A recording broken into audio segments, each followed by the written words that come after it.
After some big domestic decisions, Barack Obama is preparing for foreign policy talks as Afghan President Hamid Karzai is due to arrive in Washington Friday.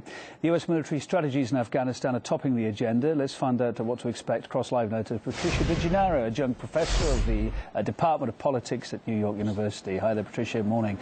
Karzai's visit comes days after Obama picked so-called pacifist Chuck Hagel as the Pentagon's chief. What does the Afghan president hope to achieve, then, do you think, here? Well, I think he probably hopes to achieve a few things. One is continued military support for the Afghan troops so they can maintain their own military or army, if you will. And the second is probably continued monetary support and some development efforts there.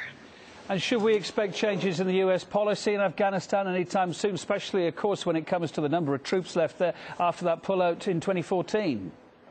I don't think so. You'll probably, it's quite up in the air right now, though. I mean, there's a lot of talk about not leaving any troops there at all. However, I don't think the U.S. can afford that, and neither can the region, because there's still quite a bit of violence going on there. So I think the president will probably leave some troops there for some time.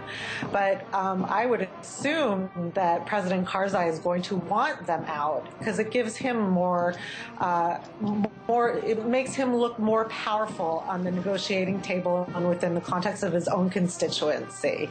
However, he also needs some protection, so it'll be a little bit of a catch-22 situation for them.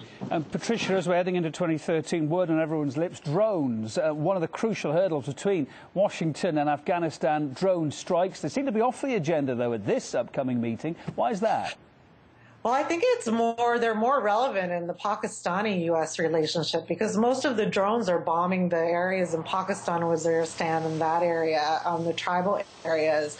So it's really that antagonizing that relationship.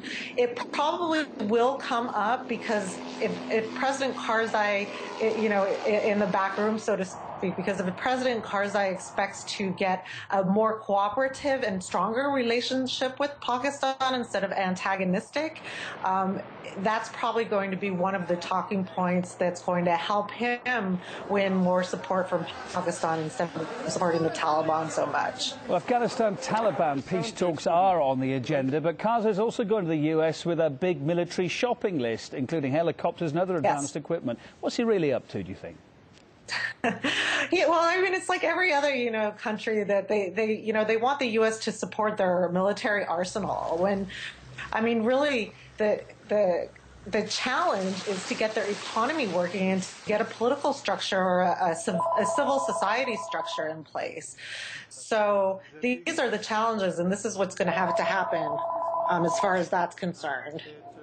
Patricia, we'll let you go take that call. Thank you for... I apologize for that. It happens. Patricia Degennaro, thanks very much for being on the programme tonight.